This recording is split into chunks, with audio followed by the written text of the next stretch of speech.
সবাই না উষ্ণ করবো আমার পুরাপুরি হয়েছে কাপু গলা দিব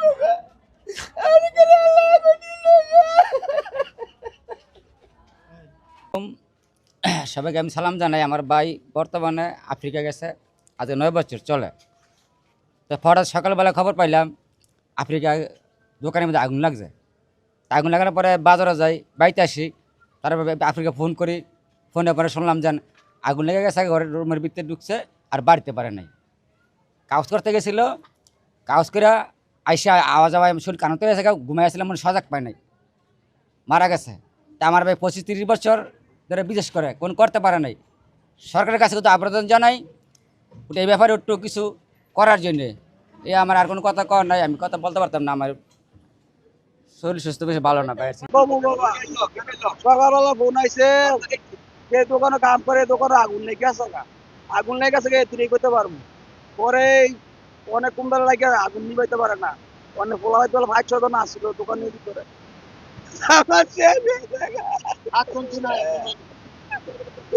ওরে আল্লাহ, আমি বলালে বাপন কালকে বলার লগে কথা কইছি পোলার এমন বড় বড় দাড়ি মাতক তো নামাজ পড়ে আবার তাহাজ্জুদ নামাজ পড়ে আবার রোজা কালকে সোমবার গেছে গেছে কাল সোমবার রোজা আমি কি কিরে বাবা খাওয়া দাওয়া করছো কয় না আবু রোজা রাখছি আমি কইটা কোন রোজা কয় আবু আমি সপ্তাহে দিবার সোমবারে আর ভিতরে রোজা রাখি আর তাহাজ্জুদ নামাজ শুদ্ধ করি এমন বুইরা বুইরা দাড়ি আমার বলা না দাও না দরটা দাম মরবো আমরা এই বলা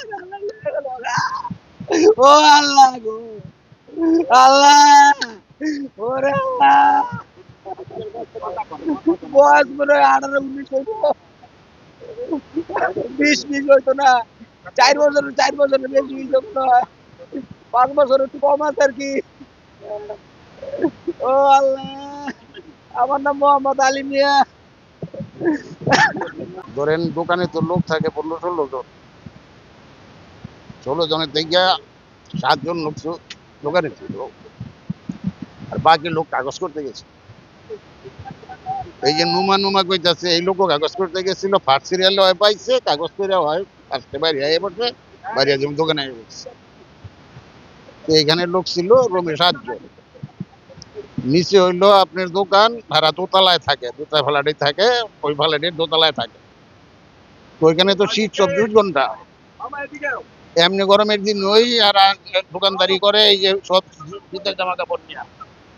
তো যখন দোতলায় ভুইছে তো কম্বল চম্বল আরো ল্যাপ তো যা আছে সব নিজদা যে আগুন লাগছে বা জ্বলছে এই খবর হারা পায় না। পরবর্তীতে গিয়ে পাইছে, পাইলে কি পাইয়ারা বাইরে হওয়ার মতন ব্যবস্থা করতে পারে নাই, নিচে বাইরে চুকি দেয় মানে ধোঁয়ায় অন্ধকার করে লাগছে, ধোঁয়ায় অন্ধকার করে লাগছে আর হারা দরজা খুঁজে পায়।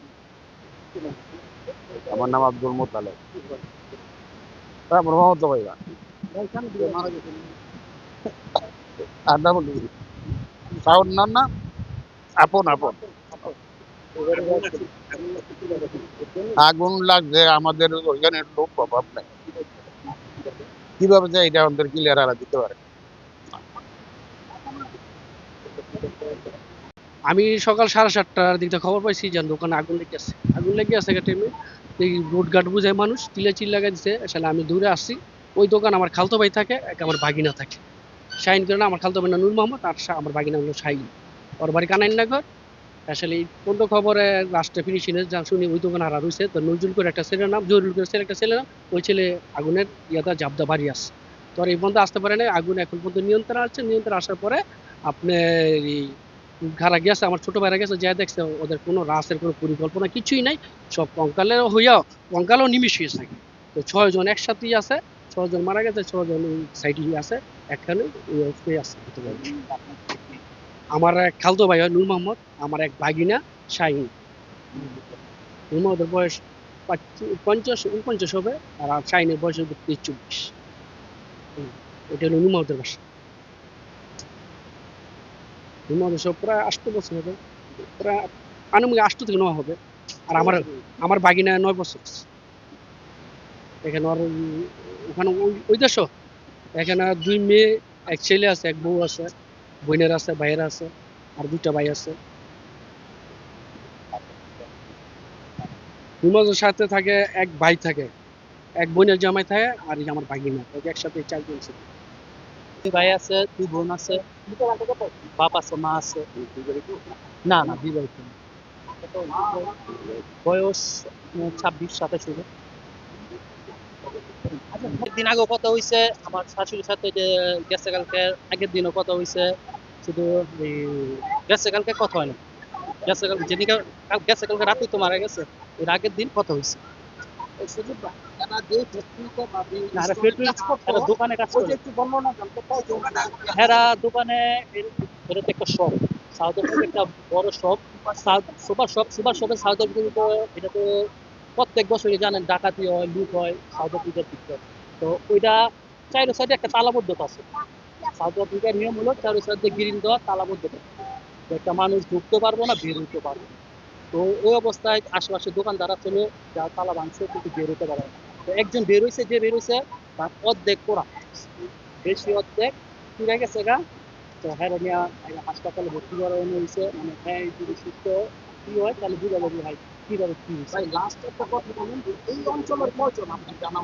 এই অঞ্চলে আমাদের এই এরিয়ার ভিতরে আছে হলো 3 জন, আর ওই ইয়ের দিক আছে হলো 3 জন, 6 জন। এরিয়ার ভিতরেই, যেমন আমরা এই এরিয়ার ভিতরে বেশি দূর না, এই এরিয়ার সাইডে 6 জন, 6 জনের বাড়ি আশেপাশে, বেশি দূর না।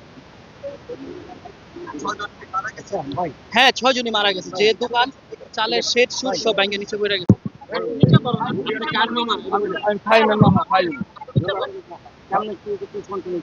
শুনছি আমরা এখানে আগুন লাগছে, যে যেখানে চাকরি করে দোকানের মধ্যে বাংলাদেশে সাউথ আফ্রিকাতে আমার বাগিনা থাকে, আরো সাথে আরো লোক আছে এখানে, আর এই গ্রামের আরো 4 জন আছে একসাথে চাকরি করে। দোকানে রাতে আগুন লাগে, রাতে 3টা 3:30 বাজে। কিভাবে লাগবে এখন আমরা পুরোপুরি বলতে পারি না, এই অবস্থা। তারপরে খবর হয়েছে এখন আমরা লাস্টও দেখি না কি অবস্থা হচ্ছে, তাও আমরা জানি না।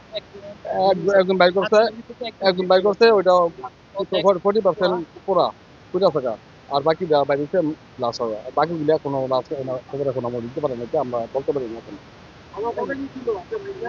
11 বছর হয়েছে।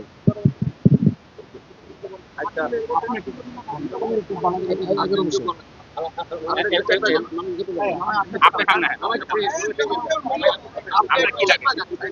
আমার সম্বন্ধে, আমার বড় সম্বন্ধে।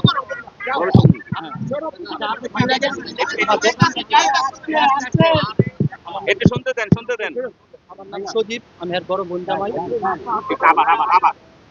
আমাদের ভোরের সকালে একটা ফোন আহে,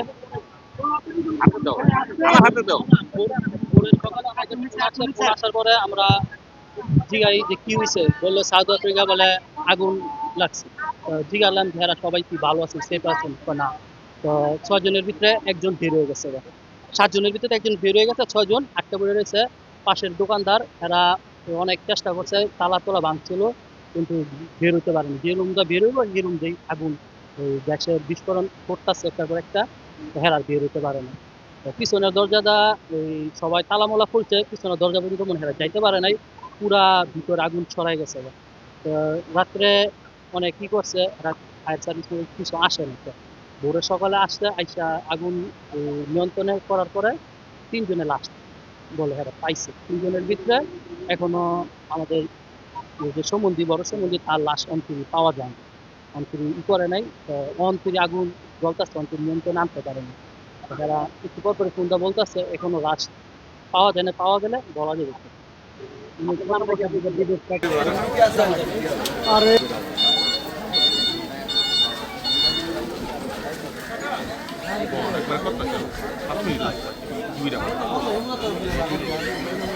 দাঁড়া ভাই ভাই একটু পরে যাও।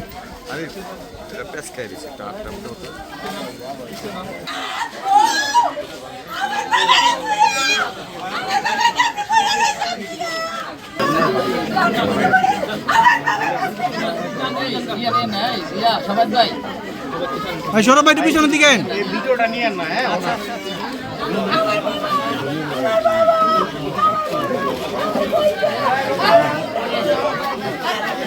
ছেলে মানুষ কারা আছে ভাই?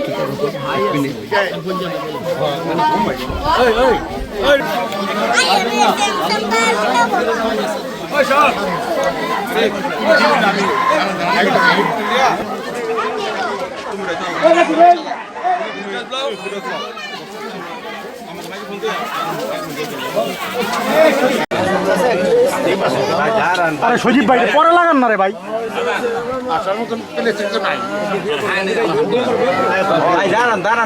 এই যে ডান্ডিটা কারো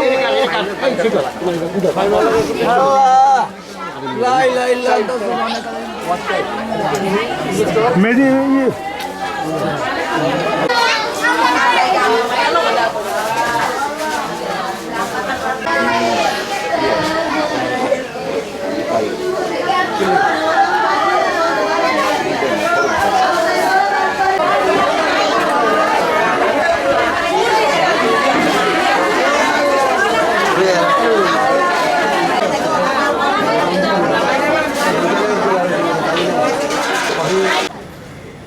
নারায়ণগঞ্জের 5 জন আর মুন্সিগঞ্জের 1 জন, টোটালে 6 জন।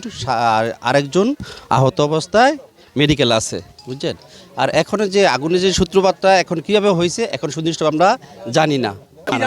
না, অগ্নিকাণ্ডের যে ঘটনাটা এখনো মূল তথ্য আমরা পাইতেছি না। কীভাবে ওই তো শীতের দেশ, ওইখানে কারেন্টের মাধ্যমে হইতে পারে বা হিটারের মাধ্যমে হইতে পারে।